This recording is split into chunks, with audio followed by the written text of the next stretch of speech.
Welcome to today's Purple Tuesday 365 webinar in recognition of Global Accessibility Awareness Day. Today we will be focusing on creating accessible online content. As well as this being an international day, we are so delighted we have an international panel and audience. Never has digital accessibility been so important as it is today. So let me introduce you to our speakers today. Firstly, we have Mike Adams, OBE, and Mike is our host this afternoon. Mike is Chief Executive of Purple, a leading disability organisation that is working to improve the experiences of disabled people by working with organisations on their disability inclusion journey. Mike has over 25 years experience in the disability sector and has worked across private, public and third sector organisations. He was awarded an OBE for his services to disabled people in 2012 and is listed in the Disability Power 100 list as one of the most influential disabled people in Britain. He is joined by Andrea Kennedy, the founder of Destech Technology and Purple's lead digital auditor. Andrea has over 20 years expertise in the field of digital accessibility, has co-developed technology-based enterprises for major charities both in the UK and in Poland, and has consulted in the US, UK, Turkey and Qatar on access technologies, accessible digital environments and supported employment services. We are also pleased to welcome Leah Scudamore, a leading SEO expert at AimClear, a global marketing agency.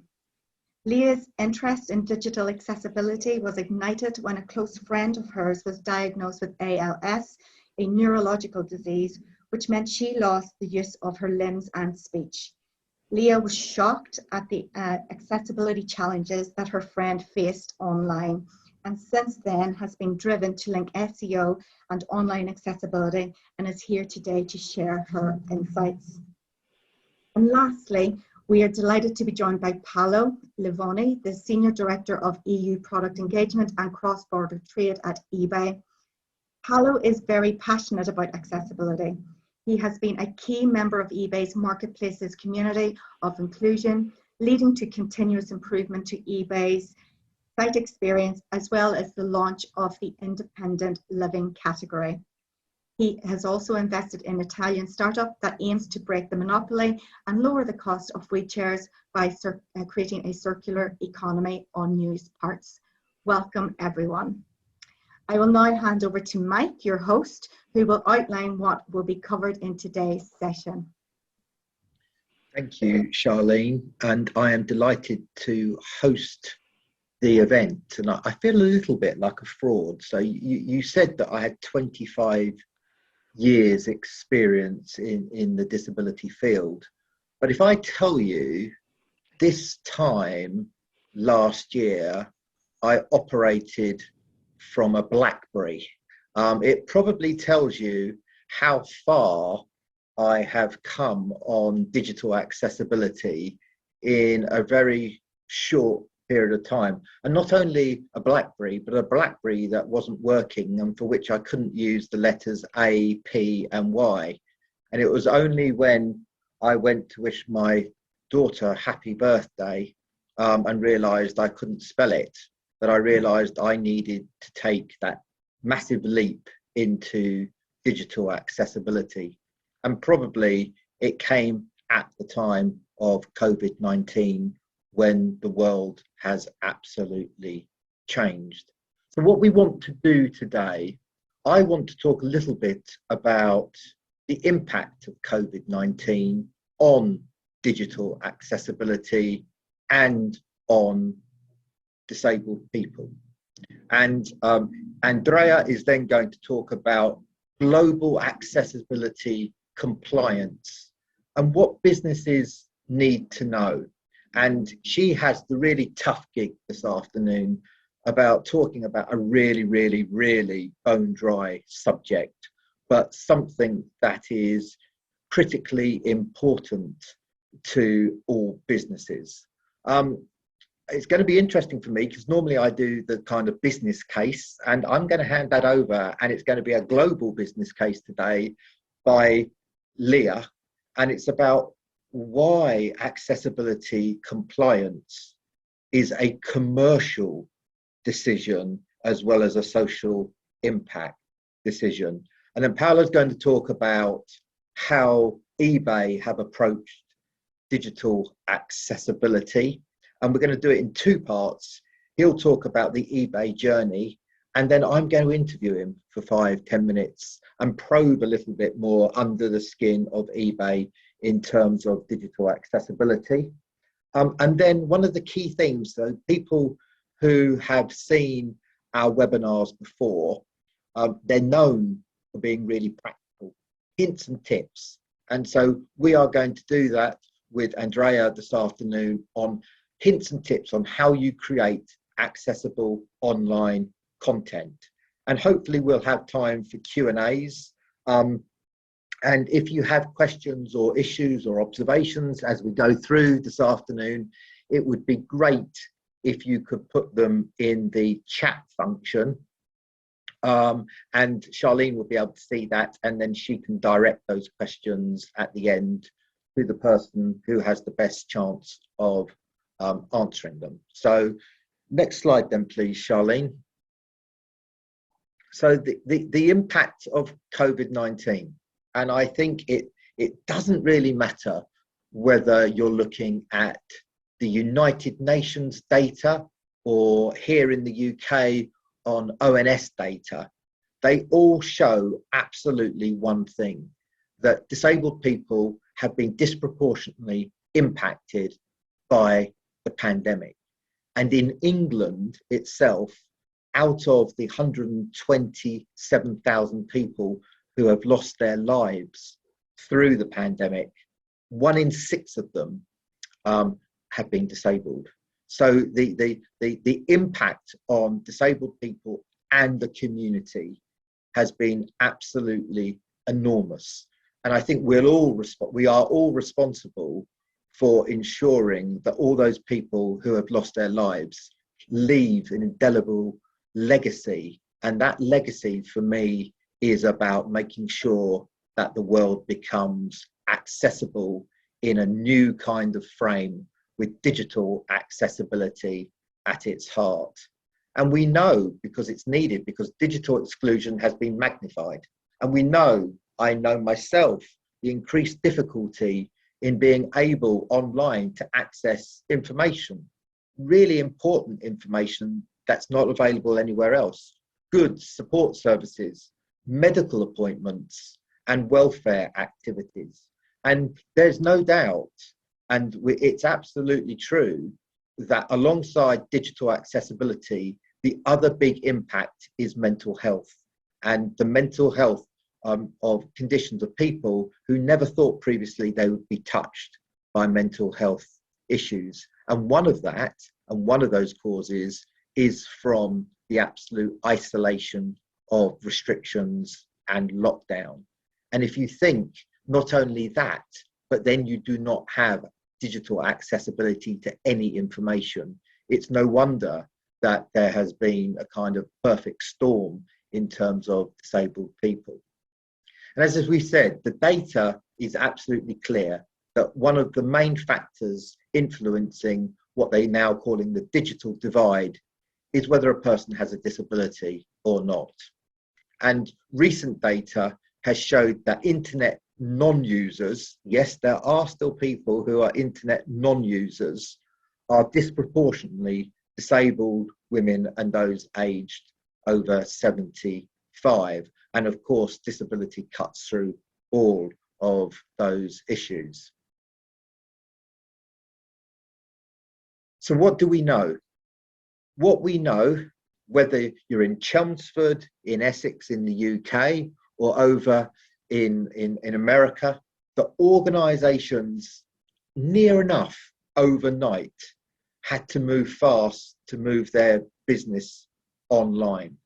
And for Purple, we were an organisation that was really and truly office-based. All our staff were based in an office all our delivery was office based, and then suddenly all our staff were at home, and we needed to change our entire business model, and very quickly. And in the UK here, we talk about reasonable adjustments.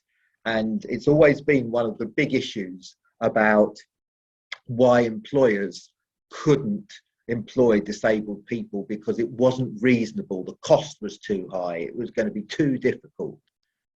The world overnight undertook the biggest reasonable adjustment ever. And I have said that I never want to hear any business ever say again that they cannot accommodate a disabled employee because it would be unreasonable, given what we as a world have been through.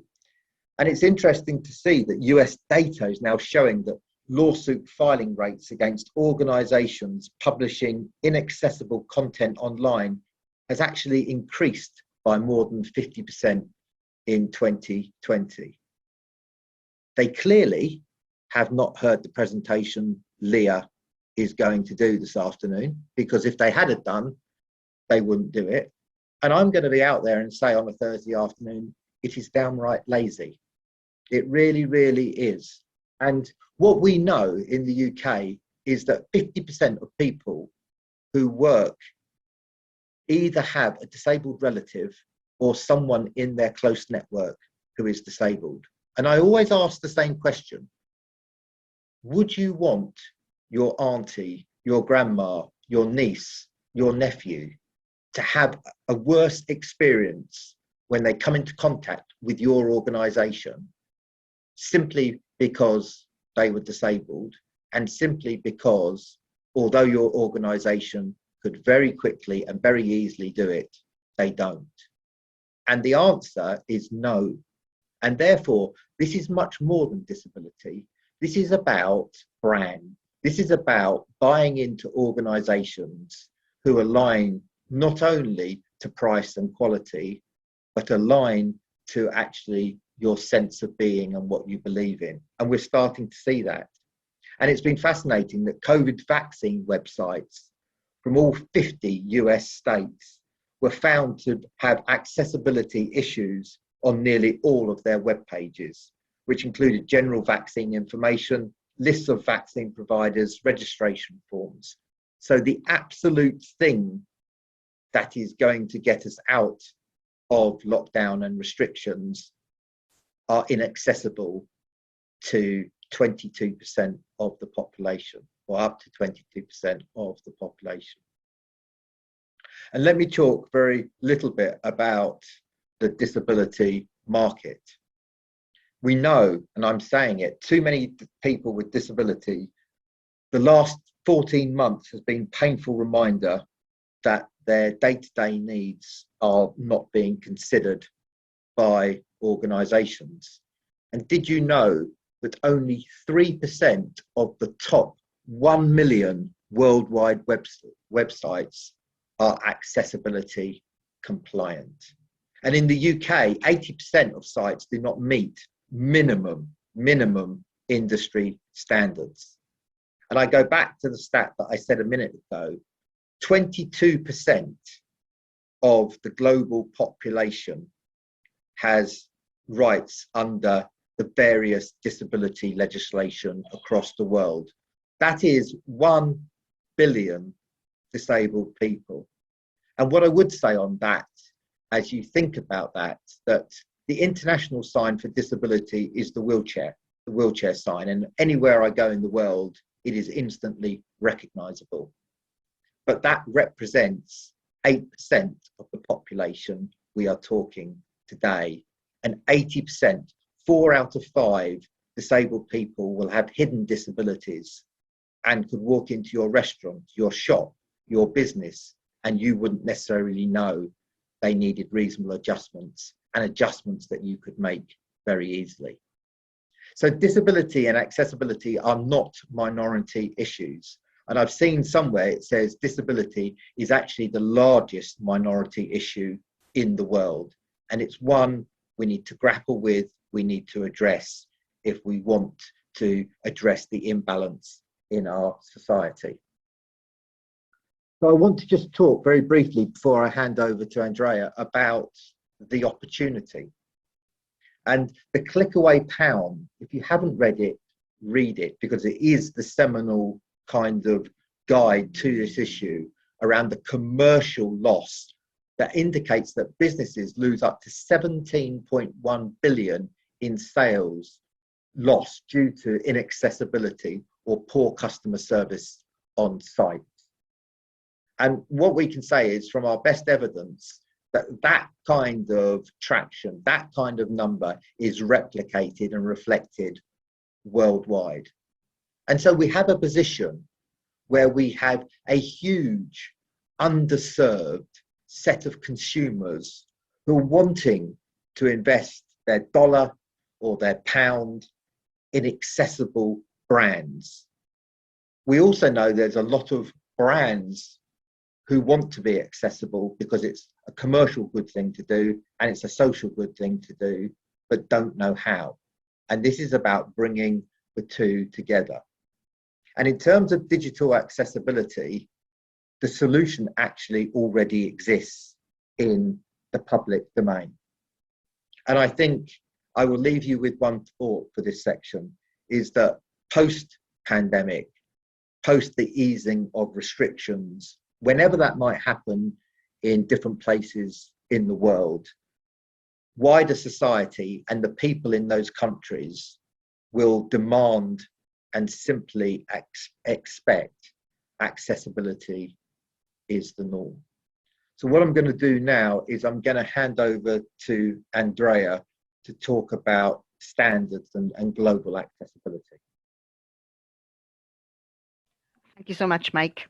As Mike has just said, when we talk about accessibility and we talk about global accessibility, we all think of standards, but there is a disparity. So there's a disparity across the globe. And Mike was just saying that as a rule, we want to buy products and be part of initiatives that are inclusive and that are digitally accessible to everybody with a disability. You know, sometimes when we walk into supermarkets, we might perhaps pick something up and you think, oh no, I won't buy that. I can't recycle it. That's no good. I'll put it back. We're starting to see that kind of mentality when purchasing services. People want to buy accessible services. So global accessibility is not quite the same across the globe. Okay, there are a lot of differences with standards. And if we're talking about standards are aligned with disabilities, then you've got to first look at that country's disability policy and see where that stands. And again, across the globe, there are differing levels of equality standards and equality law. So basically, accessibility, the basic definition of accessibility is to be able to read, understand, and use electronic digital products or any products, regardless of ability or disability. So it's quite a simple statement. Everything has to be accessible to all. But it's not a simple thing to achieve. Okay, so a lot of people will be thinking, a lot of organizations will be thinking, well, gosh, you know, one standard never fits all. The nearest you're ever going to get is the Web Content Accessibility Guidelines to be one size fits all. But if you're looking about the type of disabilities that are addressed within these standards, then there's the visual impairment. Obviously, we want to make sure that people that are visually impaired or cannot see at all, have no sight, can access all of your products. We've got people with limb impairments, motor dexterities, that need different methods of input. So your products have to be, your digital products have to be usable with all kinds of input technologies. Those with hearing impairments, we often don't think that our content, our text content, is actually quite a priority for people that are deaf. We need to make sure that the reading levels are good, as well as reading levels for those with cognitive or intellectual differences are the same. But hearing impairments with all our videos and transcripts and so on. But there's one that is resoundingly on the rise, one disability that is on the increase, and that's due to COVID, and that's mental health issues.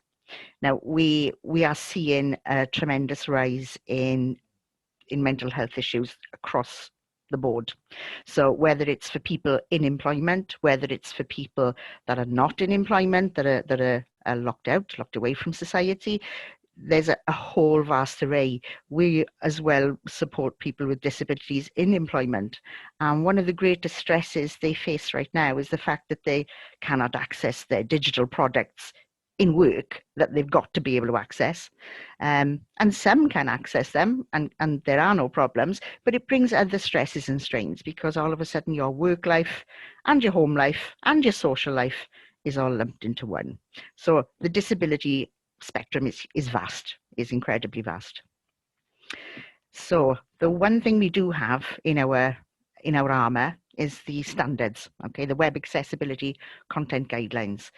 These standards have been on a continual journey. So from, it was actually 1995 and then through to 1997 when the standards were actually created. Then a change in UK law in 1999 prompted another change in standards. And the law and the standards, the Disability Equality, or DDA as it was then, the Disability Discrimination Act, goes hand in hand alongside the standards. So when you see a change in these laws, you often see a change in the standard. But you can see the standard is progressing and it's gone right the way through from a simple version 1 to where we are now, which is 2.2. But not all countries are addressing standards to this level yet. Okay, I'll explain a little bit about what countries are addressing what in a moment. But rule of thumb is quite simple, all right? There's 4 principles to your accessibility standards, and it's the PAW principle. So when you hear techies talking about PAW, this is it. So basically, things have to be perceivable, okay? So the ability to perceive and understand information is vital. And it needs to be perceived in that person's valid format, okay? Operable, can it be used? But again, taking into account our range of disabilities, it needs to be operable for many people with disabilities, which again is in many, many different ways. Understandable, we all want logical, understandable products, and that makes perfect sense. But in the world of disability, it's essential. Things have to be understandable and then operable, okay? They've got to be able to be interfaced in a logical manner. And robust, and this is where the standards are getting better as we go on, because as technology gets more and more in exciting terms, I suppose, really, as technology develops, then we've got to develop, the accessibility standards develop. Access technologies such as assistive technology and things that people may use to access websites, they've got to develop. So your products have to be robust, and using a standard such as the Web Content Accessibility Guidelines will give you the best possible chance of having a product that will be robust and will be future-proofed. Okay, but the thing is, they're not laws. The Web Content Accessibility Guidelines are just that, guidelines. Now, it would be wonderful if they were laws in every country, but they're not. A rule of thumb, the Web Content Accessibility Guidelines, or WCAG, as we like to call them, vary from country to country. But for the most part, people are aiming for AA level 2.0. Okay, and we'll show you this in the next table. Thank you, Charlene.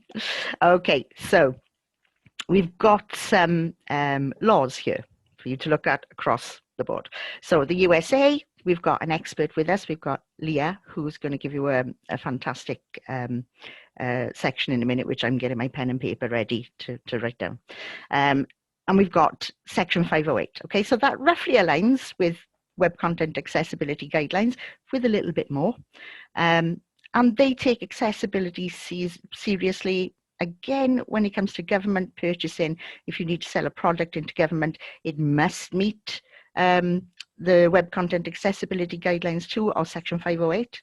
And you have to provide fully accessible services and products if the government are going to buy your softwares, etc. The EU, we've got a better standard again. We're looking at Web Content Accessibility Guidelines 2.0 at the moment for the EU directive. Canada, they have their own act, the Accessible Canada Act, but in that they relate to Web Content Accessibility Guidelines 2.0. Japan, it's a voluntary act. So they have a standard where everything has to be made accessible. However, it's not policed and it's a voluntary web accessibility standard. But they do have best practice, the same as we all do. And pretty much every digital product that is going to be sold into government, again, needs to be accessible and needs to meet the Web Content Guidelines 2.0. France have always been a little bit ahead of the game with accessibility. And again, they've got their own law number 2005-102. And again, that states that products must be accessible to all, products and services must be accessible to all. And then finally, we've got the UAE. These are just examples. The UAE, it is now becoming really, really hot in the UAE for accessibility, and thankfully. They do have their own federal laws and they are policed. If we look at other countries, such as Qatar, all governments, again, if you're selling services into government, they have to be accessible. And not only do they have to be accessible, but they all have to be audited by people with disabilities. It's a really good standard. But what I'm trying to give here, the message I'm giving here is that no matter where you are, the old-fashioned feeling of, or the old-fashioned train of thought of, my head office is in the UK, I only need to adhere to my UK standards, is not the case. Wherever you are worldwide, wherever you operate, you have to adhere to those countries' standards. But to make sure that you are actually future-proofing your technologies and your products, and you are giving everybody the best possible chance, think ahead. Think, okay, let's do as a minimum 2.1 level AA, because we already have 2.2, which hasn't been adopted just yet by many people, and we are going to have level 3. And this is because it's taking into account all these wonderful new technologies we've got on hand and all of the new devices and the new ways in which we interact with technology. So if you really want to have some longevity in your products and services, you've got to look ahead. This, oops, sorry guys, that law and policy table, that was my fault, I threw you, Charlene, I'm sorry. It has a list of countries that you are operating, that people will operate in, but it's not exhaustive. It's not an exhaustive list, but if anybody has questions on the countries they're operating, please feel free to put them into the Q&A session. Thank you very much, guys. Now I'm going to hand over to my colleague, Leah. And I've got my pen and paper ready, Leah. Well, awesome. All right. So I think I'm going to present, right? Oh, no. Okay, well, let's just leave it with Charlene, I guess. Okay, so I'm Leah Scudamore. I'm the SEO at AimClear, a digital marketing company in Duluth, Minnesota in the States. And today we're gonna help cover some global data and help build a solid business case to review the relationship between accessibility and also Google and your websites and apps. So we'll go to the next one. Is it working? Okay, so pop to the next one. Is it not? I can't get it to share on my side. So, all right, there we go. Okay. So we've already heard today that there's an $8 trillion well, and at the bottom there, and that there's only 10% of websites that are tapping it. So does $8 trillion make it to your next meeting? Does having the information that we're gonna give you today, does that make it onto the agenda? And I'm gonna give you some business case facts to help you get there. So my goal today is to help change the perception of business leaders, owners, decision makers, marketing directors, developers, designers, SEOs like me, and content creators to help them understand that accessibility is about people and not just a process. It's not a checklist. So we need businesses to understand and to acknowledge that accessible websites and apps are good for business, and we don't want to ignore them. We don't want to stick our heads in the sand. And the first place we start is, like we've heard, is to get people with disabilities at the planning table to ensure that assets and are inclusive from the ground up, and that it's important because creating accessibility content or accessible content is meeting the needs of the world's largest minority group. 1 billion people experience some form of disability, and disability prevalence is higher in developing countries. Businesses ignoring this standard are immediately cutting out 15% of your potential audience. And in an age of challenges from a website development, SEO, business owner group, trying to grow and drive traffic to your websites, your apps, for e-commerce, lead acquisition, or just to spread awareness about your brand, why would you do that? If we look at the state of accessibility according to the WebAIM Million report, we're just going to focus at the top of the screen. It says that 98% of home pages have at least one WCAG 2.0 error, so the Web Content Accessibility Guideline. The average number of pages, the average number of errors that a page has is more than 60. So the most common issues are things like low contrast text, like that gray font we see everywhere, missing alt text, missing or empty links, missing input labels, empty buttons, and a lot more. So we're going to dive into UK data. And this bar graph represents the number of people with various abilities in the UK. The yellow bar represents over 1 million UK citizens that have lifting, gripping difficulty, like holding a mobile device.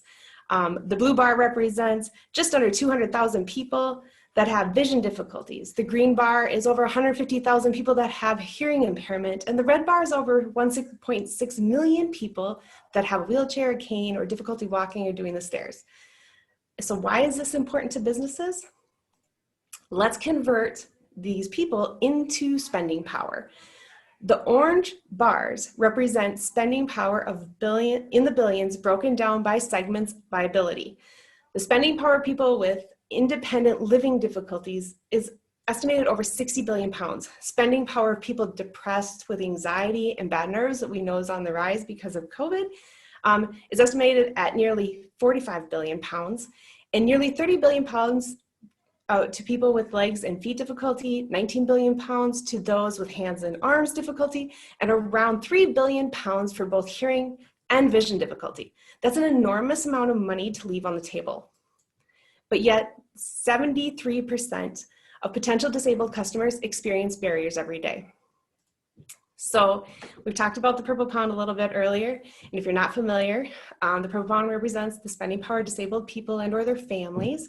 So dialing in directly on that UK, we know that 22% of UK consumers have disability.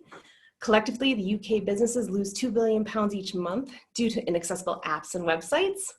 We know that 3.4 million disabled online shoppers click away from an inaccessible sites and have combined spending power of 17.1 billion pounds.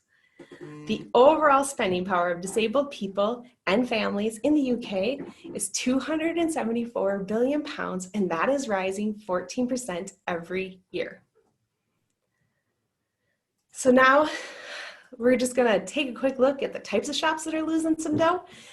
Millions of pounds are lost each month due to inaccessibility. And here are some highlights from business types. High street shops lose 267 million pounds each month. Restaurants, pubs, clubs, they lose 163 million. Supermarkets, 501 million pounds. And banks and building societies lose a whopping 935 million pounds every month. So jumping across the pond to the US, this bar graph represents the number of people with various disabilities in the US. The orange bar denotes the US Census data that says 1 in 5 or 64 million US citizens have a disability. Breaking that down, The yellow bar shows that 19.9 million people have lifting, gripping difficulty, like holding that mobile device. The blue bar shows 8.1 million with vision difficulties. The green bar, there are 3 green bars, and they display the 7.6 million people that have hearing difficulties. And I divided it up because I get this feedback a lot that, oh, that's just old people, and you're completely wrong. That is only half of it is 65 and up. The other third is 1.1 million with severe hearing loss, and the people that are younger, so the younger generations that have hearing loss. And lastly, that red bar we're looking at, that is 30 million people that have difficulty walking, climbing the stairs, use a cane or a wheelchair. As the US population continues to age, the number of users with disabilities will increase, and that makes sense for brands to build accessible sites, apps, and content online right now to support this very large demographic and customer revenue opportunities that represents. So if we take and convert the US citizens into spending power, the orange bars here that we're looking at, the spending power of people with independent living difficulty have a disposable income of $140 billion. Up next is cognitive difficulty at $90 billion. $115 billion belong to people with ambulatory difficulty, $5 billion to those with self-care difficulty, and around $90 billion for hearing difficulty, and $50 billion in the pockets of those with vision difficulty. Building in support for the various types of abilities when designing and developing web applications is the right thing to do and is potentially a competitive advantage. So what does accessibility have to do with website and Google? Absolutely everything. Everything. Google elements that matter are forms, your videos, your audio, your headline structure. So those H1s, H2s, those H1s aren't to make the font look pretty. That's actually has a job. And the most commonly known one when you talk about accessibility, people goes, oh yeah, alt text. But alt text is important because it describes the image's purpose for being on the page. It's important to users because it provides more information a lot of times than what's written in the text. Alt text is also important for search engines, especially when we consider how Google has image search. Google uses images in Google search images as relevant search results. We see it in searches like the recipes on the right-hand side. We see nummy pictures of food that we want to eat. And then we also see it as preview images in Google Discover. But one of the other things that Google is doing now is we see Google using images as additional context to pages in the search results. Like here we see a search result for shops in London. For this search, you might expect to see the map of London with dots scattered about it with where shops are located or closest to where I'm physically located. But what we're actually seeing now is a single blue text link, just one, with 5 images of shops that are really cute and I want to go to, included in that article showcasing the 100 best shops in London directly below the link itself, but above the meta description. Then we see the things like Google or people also asked, answer box dropdowns, and not pictured, but below that fold is that map pack that we would expect to see on a normal SERP. So SEOs need to reassess how they think about images and alt text to better serve users. And when we're thinking about this around the world right now, we've been designing, redesigning, building, rebuilding, and replacing websites to address things like mobile first indexing with Google, Core Web Vitals, page experience. And we're doing all of this because we don't want to miss out on potential sales. And we need to think about this for the same way for accessibility. So we all know Google puts users' experience ahead of even the greatest web giants. And your website working on all platforms is mandatory for success. But with the requirements, has Google rolled accessibility into any of these fancy updates? Yeah, 100%. Using proper markup, mobile friendliness, proper headline structure, meta titles, meta descriptions, image alt text we just talked about, and other essential data elements recommended for search engines are the same fundamentals required from the W3C and have been begged for more than 20 years. If we think about Core Web Vitals and Google's page experience update, it measures things like layout shifts, initial load speeds, interactivity, mobile friendliness, HTTPS, safe browsing, interstitials, like that intrusive interstitials, or those annoying little pop-ups that you can't get next to, and now layout shifts. All of this is part of the new algorithm, and all are elements of a better user experience according to the W3C. So let's go back one. There we go. Yep, there we go. Okay, so if you have a website and you have your Google Search Console pop up, you may have seen warnings for slow mobile times, layout shifts, the first input delays. In this image, we see a screen cap of a Google Search Console, and it depicts areas where websites have a warning, or a website has warnings that's for like LCP, FID, and CLS. And to this, you might say, unless you're a dev or an SEO, you might say, but why do I care about this? This is your computer geek stuff, not mine. And kind of, yeah, but you're also wrong. And that's because Google has said that they may expose your grade on your website and how you're doing. Your potential customers, competitors, your mom, they're all gonna see how your website performs. So the public shaming might look something like this. There might be text like they did with mobile friendliness that says slow to load. A red box that says slow, a caution triangle next to text that says slow to load, or before the, right before the meta description, but underneath that text link, or some kind of icon like this circle with the little 3 lines, the red, yellow, and green lines. It might look something like that.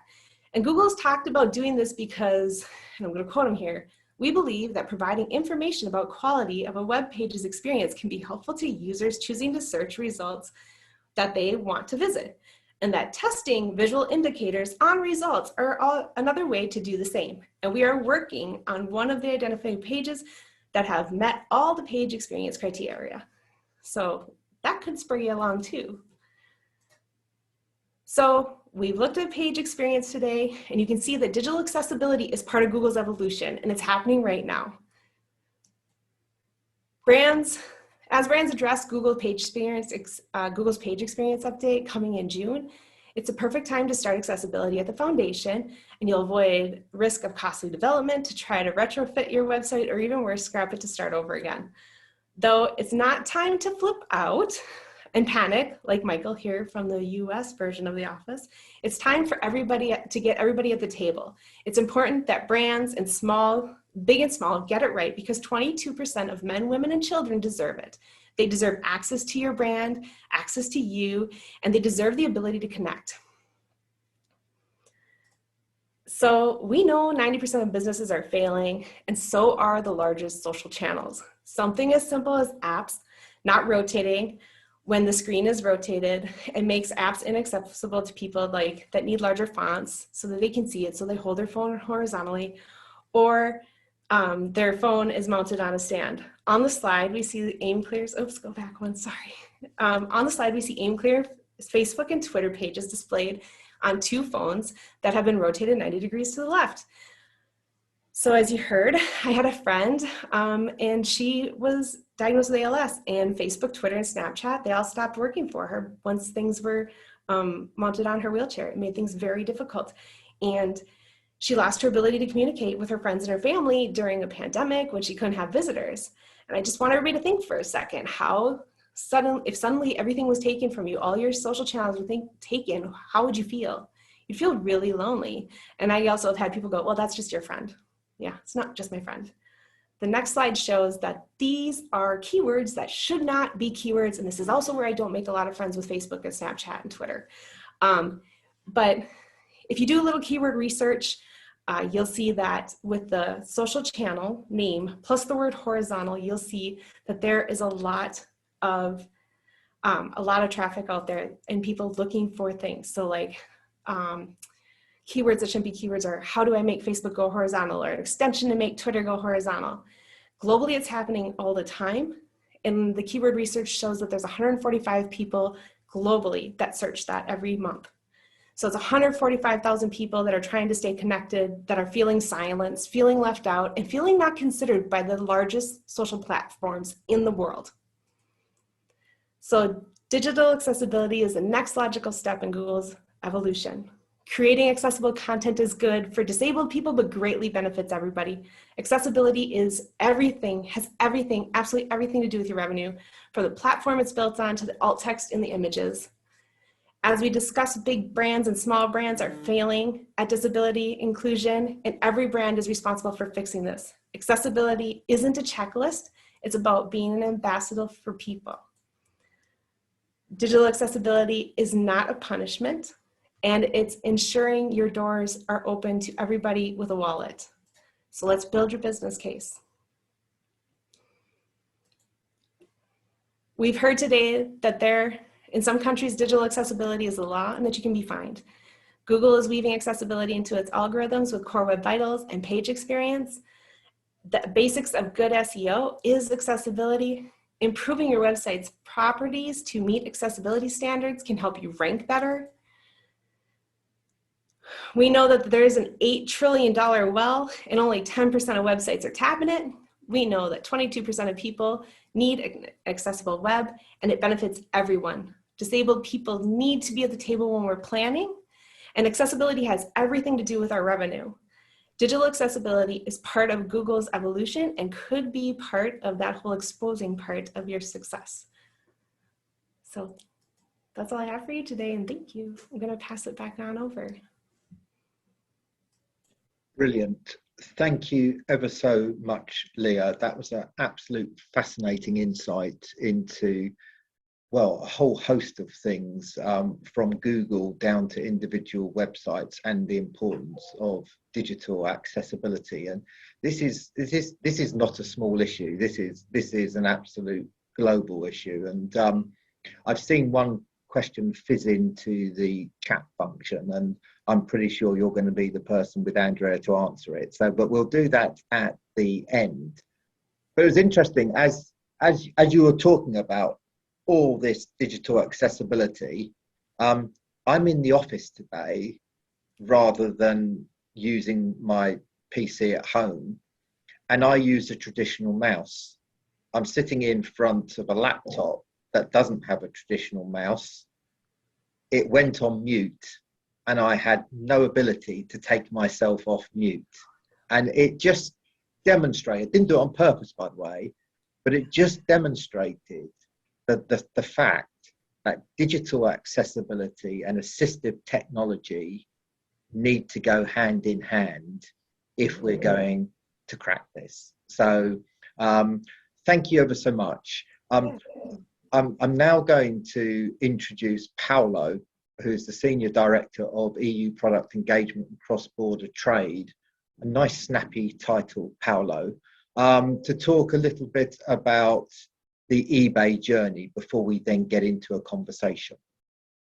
Yeah, well, thank you very much, Mike, and thank you for inviting us. I guess, first of all, I'm delighted to be here, and just reminding everyone that it's very important for eBay, and it's been since the inception of eBay, to support any community, including disabled communities. And hopefully this is an opportunity for us to talk about accessibility as an opportunity for everyone, and how online services could be a source of growth for anyone who is willing to embrace it. Listening to what Andrea said earlier, obviously eBay strives to meet and exceed the web content accessibility guidelines. I could go on talking about, all the things that we do. But I'm also keen to point out that this is a journey. So I don't think this eBay is the example of perfection. It's the example of a company that is engaging on a daily basis to do better. When interacting with the eBay platform today, you should be able to find, all the elements that you would expect that actually, are inclusive features. But I'm sure that, tomorrow someone may find out that there is something missing, and this is our journey and our mission, right? To make it inclusive for all. And someone once told me, when talking about inclusivity, that it's really hard to define inclusivity. You only define it when you find something that is excluded. And so sometimes you have to wait until that piece of the puzzle is defined to then work on it.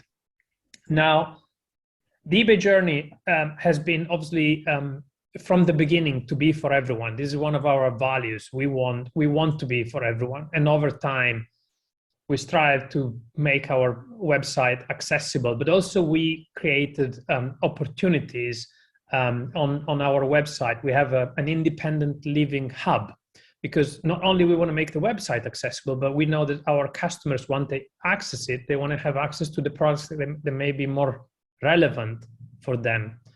And interestingly, in the last year, with the combination of the accessibility features that eBay puts in place, combined with the fact that we have specific products in this independent living hub, we saw an enormous growth. So all that you guys were talking about when we talk about market opportunity, we could see. It's not like we took it all. I think we captured like a small portion of it, but the opportunity is there. And so the combination of creating the accessibility combined with growing the market through the services and products that each company offers really has massive growth opportunities for us. In a month, we saw like a 30% acceleration in that independent living hub as more people spent their time at home and tried to equip themselves with the right tools that they didn't have available, whether it's a mouse, as you were mentioning earlier, Mike, or other elements. I think it's important to give access to those products. Now, coming back to what has been already said, I don't think I'm going to add to what has already been said, but maybe I'm going to give it an operational flavor to how eBay sees it. Beyond the opportunity, I think it's critical, and this has been our journey, that you design with the people and not for the people. This is one of the key principles of inclusivity. There is a beautiful book out there. The title is Mismatch. It's written by a former designer from Microsoft, and it kind of highlights the fact that in order to design products that work, you can only design them with the people that need those products. You cannot design them for, because you often miss the point and you often miss the key feature. In addition, from a business perspective, where we got it wrong, it's pretty clear that there is a high cost of retrofitting. So the longer you wait, and the more you build, to the example that Leah gave earlier, the more you build a website that is not accessible, the more it's going to cost you later to bring it all back. Because obviously, if you do it from the beginning, if you make it accessible from the beginning, the cost of accessibility is lower. If you do it 5 or 10 years later, you will have to rewrite a lot of that website. And so your cost is going to go up. So it's not only about the revenue opportunity, if you want, it's also about, just planning carefully about where the cost is going to be in your business. And then the last thing that I'm going to say is when we think about these opportunities for accessibility, there is a lot of history that actually about innovation, and innovation grows in the grounds of need. And there is, I picked one example, but I think you'll find many, especially when it comes to technology. There is a very romantic example of a lady 200 years ago, Italian lady like me, but not a lady, who was, exchanging letters with a very, very famous inventor. And as she was getting older and losing her eyesight, she could no longer exchange those letters in private. She needed someone to write them for her, which she didn't want. And the inventor built one of the first typewriter so that she could start basically typing on her own without having anyone else helping. And if you dig a bit deeper, there is a host of examples where accessibility and innovation go hand in hand, and they give the world basically a lot of features that then become mainstream. Think about low contrast screens, right? They were initially invented for a specific portion of the population, but today when you buy your phone, you want it low contrast because you're going to look at it for the following 10 hours a day. But that initial innovation wasn't born with that spirit. So for me, again, just the key elements are, there is a massive opportunity. Design with and not for. That's where you get it wrong if you design for. Think about that there is future costs. So if you don't do it now, it's going to cost you a lot more later. And then fourth, the actually accessibility, designing for accessibility has massive innovation potential. So don't think about it as just including people, but it's also about pushing the world forward.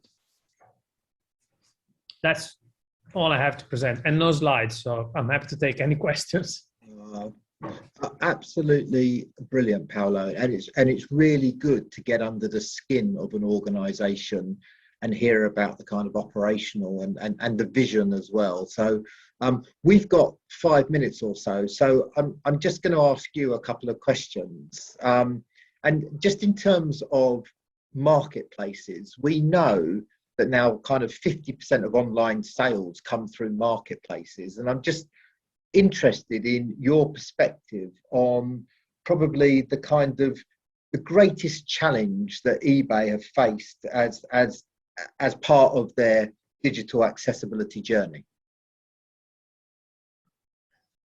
Well, I guess the first one, which I kind of mentioned, the first one is when we started designing the website, eBay has always strived to be for everyone, as I said. So we designed a website having in mind that everyone could access it, but we got it wrong many times. I think we have history of just getting things wrong where we thought it was the right solution, mostly because we didn't understand the customer challenges. So the main example for me is when we didn't get our customer type in the room, and we designed a solution that we thought would work for them, just to find out that maybe we even got some legal challenges in some cases, simply because we were thinking in the wrong way, and we learned it the hard way. And sometimes that's the way it goes. I don't think I can talk about the eBay history as we got everything right. So the biggest challenge is often having that humble approach that not because you're designing the software, it means you understand what people need. I mean, you need to talk to the people and include them in the design phase, and then design with them and not for them, as I said earlier. That's one. And then second, I guess to your point about challenges, I really like the slides that were shared earlier, and everyone, I think, in the business always loves all these billions of dollars that could be available. But often these numbers need to be translated in, okay, what can we do effectively? And as a company, I spoke earlier about our independent living hub, which I'm very passionate about. But it wasn't an easy journey. It wasn't like I sat down with our leadership team and the rest of the team to talk about this, and they said, okay, let's do it. Because every business has competing priorities. And it took us longer than we would have wanted to go live with this specific category, mostly because we were focusing on the wrong outcome, which was the dollars. So I think while, again, I think we should always, for our businesses, we should always include that the dollars are important. There is a step beyond, which is, this is not only about the dollars, because otherwise, if you use the dollar as your starting measurement, then everyone will use that to compare to other projects. While I think accessibility brings a lot more than just the dollars. And that's where businesses get it wrong, because if you say the opportunity is $1 billion, then the opportunity that comes up to the table with 2 billion wins. But this is not only about the billions, I guess. I absolutely agree with you. And it's interesting, if you look at the history of disability, Paolo, that, disability has been located in a charity model. And Purple and other organizations are saying, look, actually, if we're going to move the dial on disability and engage people, we need to be talking about the commercial opportunity. And we've tacked very much to talking about the $8 trillion worldwide, etc. And if you're not careful, you then get locked into exactly the model that you're talking about. And I think one of the legacies of COVID-19 is that all businesses now will be talking about what are the commercials and what are the social impacts, what is the contribution we're making. And it enables us to have a conversation about disability in that kind of frame. And when you started talking about, developing with the people and not for the people, you could be talking about any consumer and not just disabled people. And the reality is the models and the approaches that eBay have been so successful in work when you talk about disability. So the other issue I wanted to talk a little bit about was disability is a leadership issue. And just, because if you're going to get things done, and just how you've been able, and eBay have got the issue on the agenda, and the leaders are taking this seriously. Yeah, so I guess that there is top-down and bottom-up examples that I can bring to the table. One is, as you may see on my background, one of the core values of eBay is being for everyone. And so that means that, from the very top of our purpose, we want to be for everyone, and we want to be inclusive with everyone. And this comes from our CEO, this comes from our board, this comes from how our business has been designed. Now, down in the trenches, how does this translate? I think it's as always a combination, and that's why I was mentioning earlier that the dollars help, but not only the dollars, because you still need people with the drive, and often the drive comes for a personal reason. When I think about eBay, has lots of communities of inclusion, right? Whether it's women, whether it's sexuality, there is lots of examples, and these are topics that are important for the individuals. And in a way, for us, the way in which disability or accessibility has become a key topic is by just creating the space for that to become a community of inclusion that then becomes an engine for ideas and opportunities that come to the table. Because back to the point about designing with rather than designing for, there is only so much you can do top down, which is kind of laying out the principles and putting the resources in place. But then when it comes to the solutions need to come from the ground up, and they need to come from individuals. The romantic story that I shared earlier, we have people in the business who are part of this community of inclusion that face, this specific situation on a day-to-day basis. And they also can harness, if you want, the broader challenges that disabled people face, and bringing them to the table helped us translate what is, if you want, a top-down corporate value into a bottom-up specific set of actions that we can put in place. And this is how our independent living hub was born, right? As you said, Mike, a lot of disabled people are already buying online, and they buy the same things that other people buy. They buy headphones, they buy computers, but also they have a specific set of needs that they may not always find available online. And so the opportunity was identified by people who could, they could experience that on a daily basis and say, actually, my son has this problem. And then when I go online, when I go on eBay, I don't find the product. I have to, as you say, a lot of devices and products have been in the past limited to specific medical websites, or websites that are not the best experience, and they were not in mainstream websites like eBay.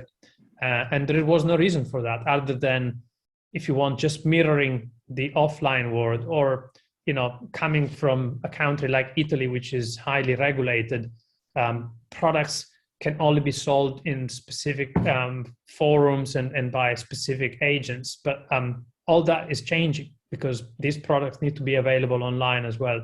And so, answering to your question, summarizing my point is, the corporation needs to create the space, but then the effort, the outcomes come from the people. And often the people that have a passion for these are the people that are closer to the, to specific situations, because they bring a much more, I find, a much deeper perspective.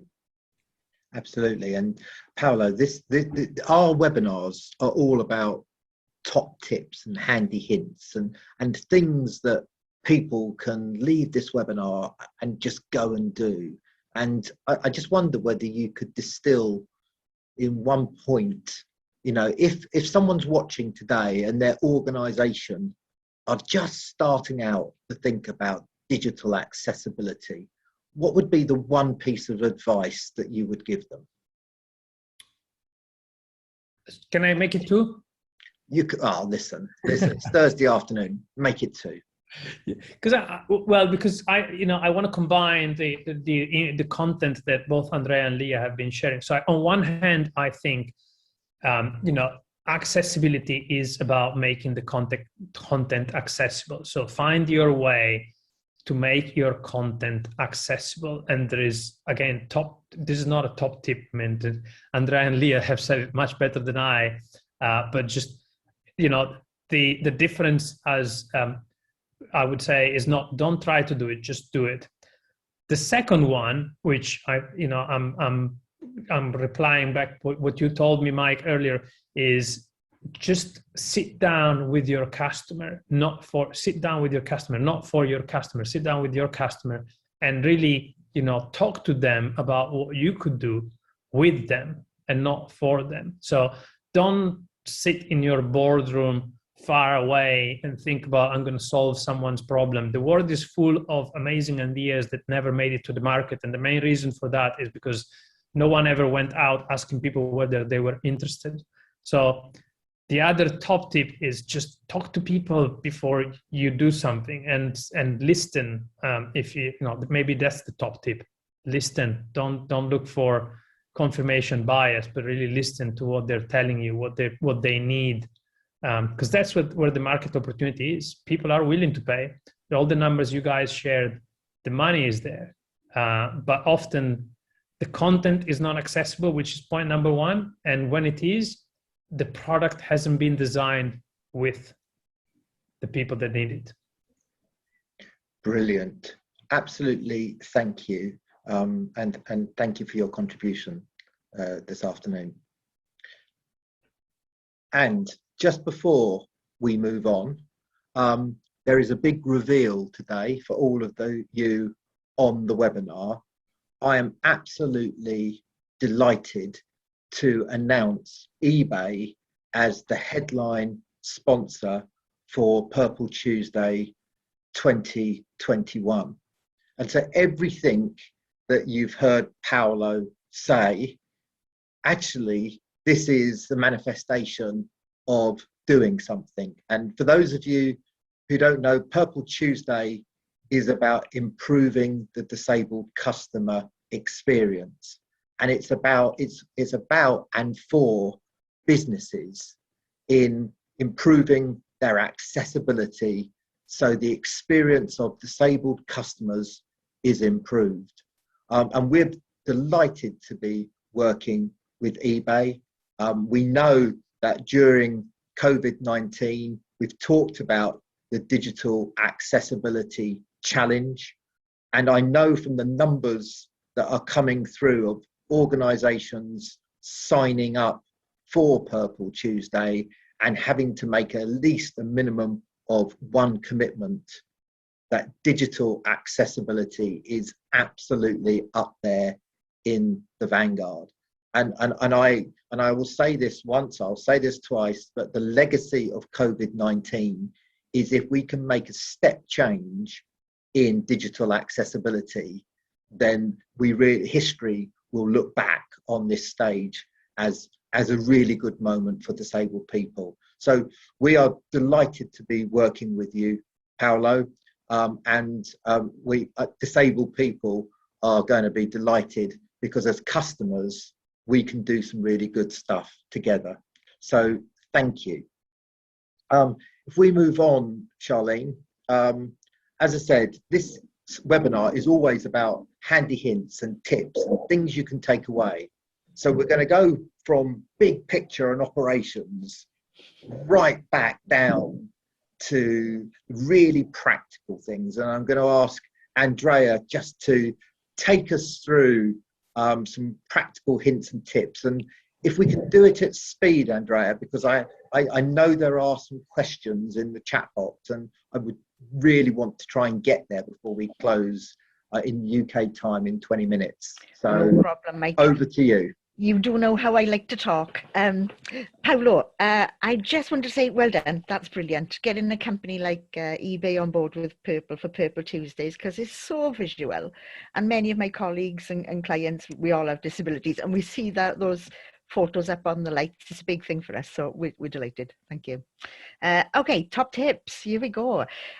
These are just basic top tips that you can take away with you. And as Paolo says, don't design for, design with. But rule of thumb, good things to do. So without a doubt, font type, font spacing, font style, these really need to be just nice, visual, logical, not cluttered, and use a good sans serif font. Next one, please, Charlene. Okay, so readability is essential. Okay, when we're talking about the COVID rise in health, mental health issues, readability becomes key. So whether you're in the workplace and your readability purposes for work purposes, or whether you're actually shopping or anything, please get your readability to a good level. There's an equation you can use called the Kincaid equation. But I'm not a genius, so I couldn't possibly tell you how to do that. But there are testing tools, so you can have a little play around with the testing tool. Having said that, just think about it. Are you overly jargonized? Is it simple, straightforward, not dumbed down, just normal sentence structures? We just want to make sure that if there are abbreviations and acronyms, etc., make sure you expand them. That's my pet hate. Somebody will put an abbreviation and I haven't got a clue what they're talking about. And then I won't go back on another page and try and find it. I'll just turn the website off and go somewhere else. So make sure all your acronyms and abbreviations are expanded, and keep your sentences front loaded. So when we visually scan a sentence, we can get the knack or the gist of that sentence with that paragraph within the first sentence. So front load all your information, right? Put the useful information right at the beginning, so that if we visually scan, we can quickly identify whether we want to read that or not, and then skip past it. So a good, simple sentence structure. Okay. Okay. Top tips design. These are more or less changed now, but still people are making these same mistakes over and over. So the first one, we've got unclear writing over an image. This is still a big design feature we see often. People love to put images behind text, and it can be fantastic provided you've got the image in such a way that there is an incredible contrast between the text in the background. But rule of thumb, not many people can do that. So I would stay away from it. If you've got text, make it text. If it's an image of text, nobody's actually it's not going to be read to a screen reader unless it's a correct alt text, and it doesn't enlarge properly. It goes all pixelized. So if you do have text, make it text. Blinking text is there. Thankfully, we don't see it so much now. But we do still see quite a bit of movement, not so much flashing and blinking. I remember years ago, back in 1999, when we first started auditing websites, we would see dancing Christmas trees. That was amazing. People just learned to use the web and they had fun with it. So yeah, make sure that all of your text doesn't explode onto the page and the movement is limited. It's particularly important if you've got a digital product that's used in-house in employment. I've actually seen and know of a number of instances where a person has been incredibly ill and had a photosensitive epilepsy event when they didn't even know they were photosensitive on an e-learning package. So, it can be very, very difficult. Watch what you're doing with your color. Don't use color to portray information. Some people might put, the item sold out are in red. That's, if you can't if you've got red-green colour blindness, or if you have another colour perception disorder, of which there are many, then you may not see that colour and you may not associate that with any information. So don't use colour alone. And the last little one there, the 36 rules of social media. Too much information. Don't give us sensory overload. Again, particularly because of COVID and particularly because of the stresses, nobody really needs the sensory overload anymore. Okay, so we need to look, we need to identify what we want to see, and then we need to move on. We don't want to spend time searching for information. And alt text, yes, Leah's right, alt text needs to be used properly, and when it's used properly, it's done wonders for SEO. We always see images coming up with the file path name and not a good descriptive alt text. Now then, the thing you're going to see with alt text is that you might have a different approach to alt text depending on your industry. It used to be a long time ago that media industries would go crazy with their alt text. And they'd literally put a whole sales pitch in an alt text for an image. So just think of the user, think of the image, think of the product, whatever it's relating to. Make it concise. Put your information in, make it concise, make it front-loaded, and make it valid. So if I have a purely decorative image, like a spacer image, I can give it a null attribute. That will allow a screen reader to ignore it completely. If I have a decorative image that's perhaps on a holiday website and it's showing a beautiful scene of a gorgeous Welsh valley, we'll say Welsh, then I'd like that described if I was visually impaired. So we want a good visual description of this beautiful valley, of the rolling green hills, and so on, so that you give in somebody who's not sighted a chance to understand what the sighted users are perceiving.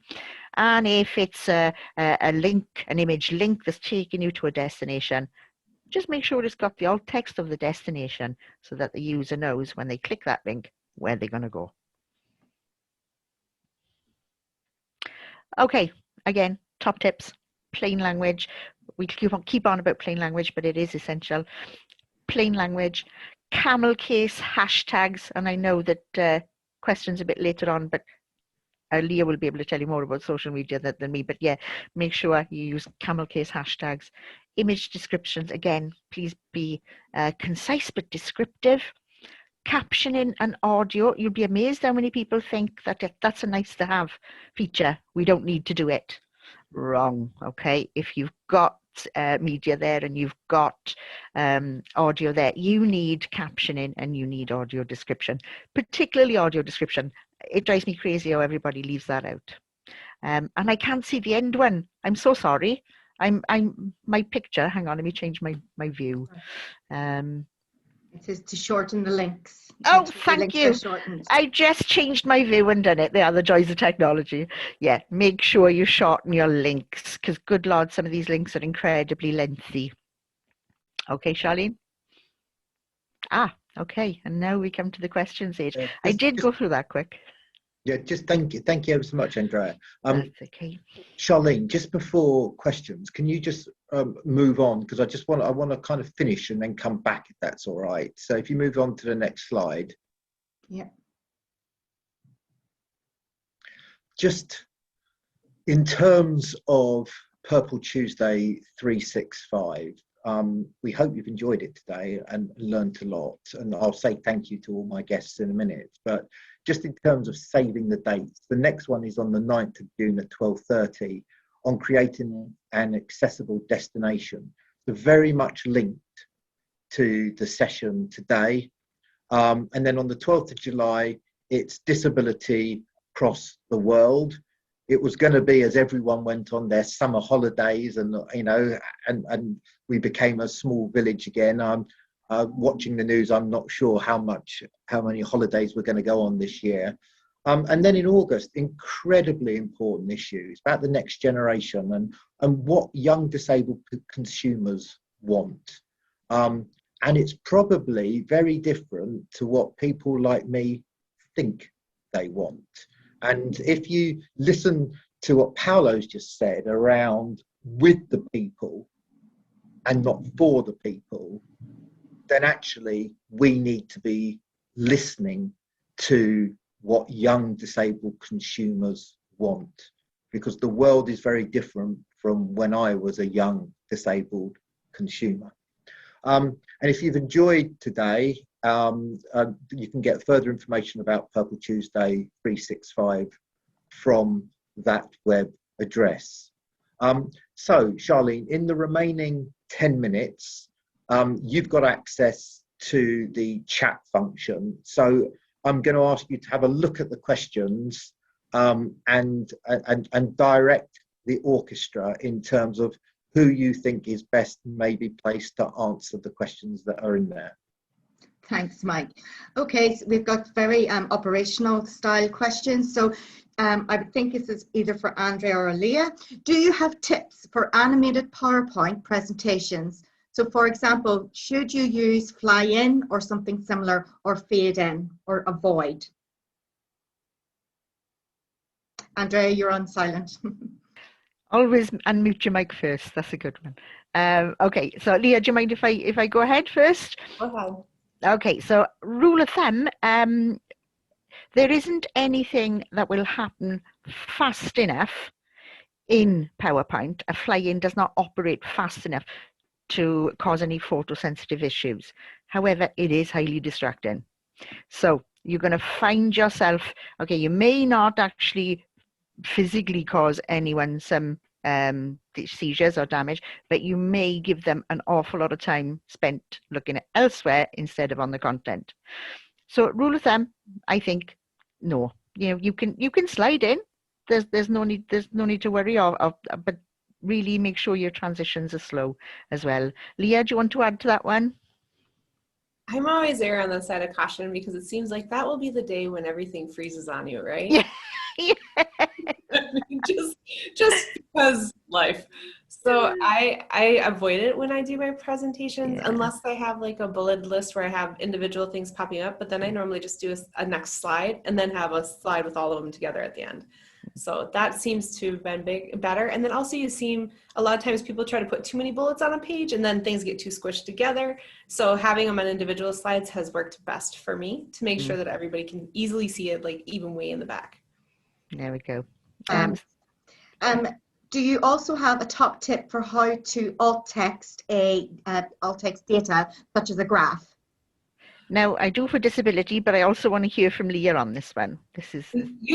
Okay, so when I have a graph, I try to make sure if it's in a presentation form that I explain every single part. Mm-hmm. Or if it's in like a PDF or on a web page, I always try to find a way to work it into the text that you're reading so that you don't necessarily, and then like defer to it in the text saying in diagram number 2, you see a bar graph with these things and these are what they mean. So I try to literally put it in there, which is completely against what we're taught in elementary school and in high school when you're doing this, right? You're not supposed to talk about what's there.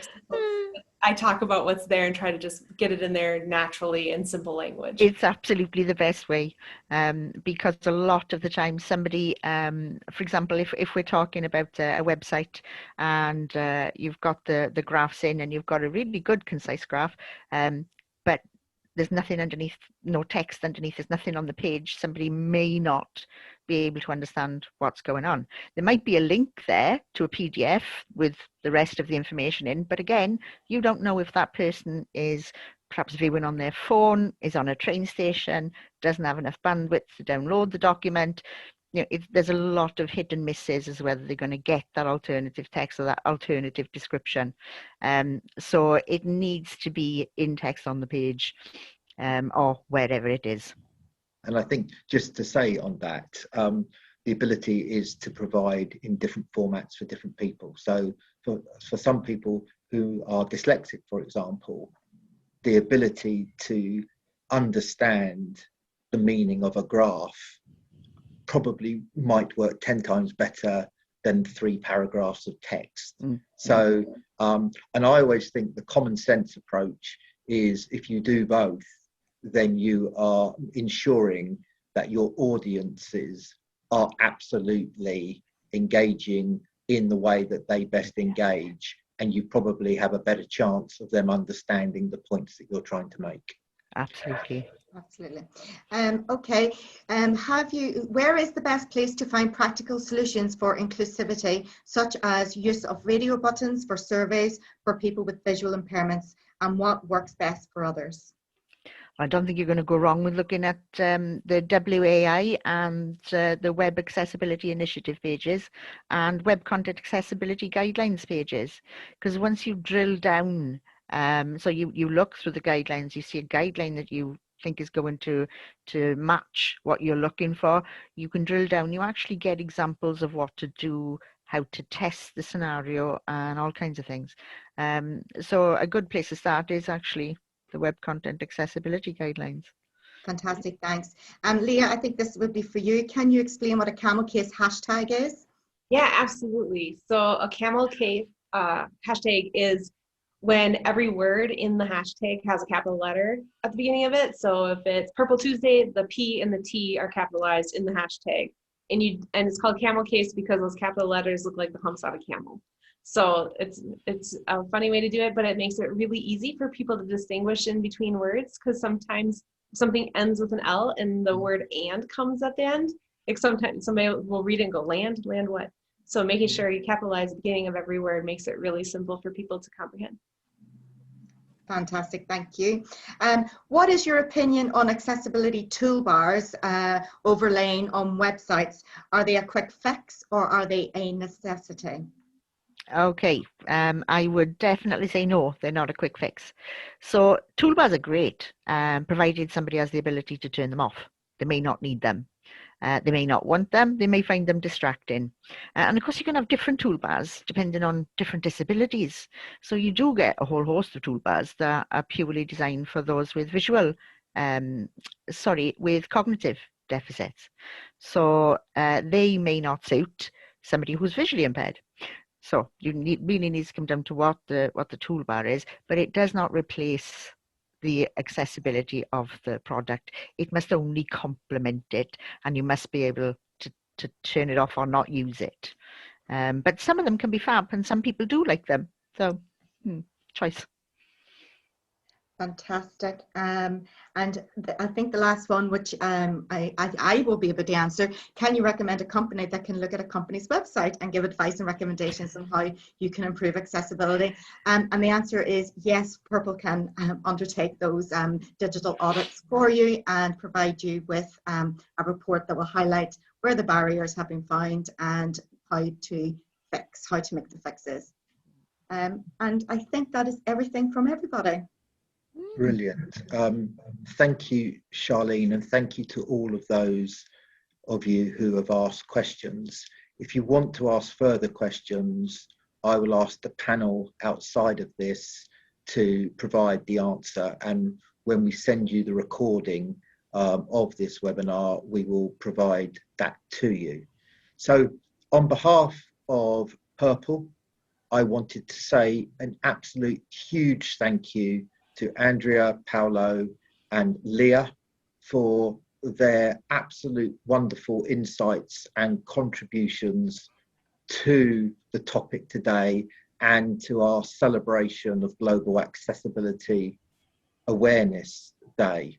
And so wherever you are in the world, either have a great rest of the afternoon or have a great morning, afternoon and evening, or have a great evening. And we look forward to seeing you again, hopefully in June. So thank you.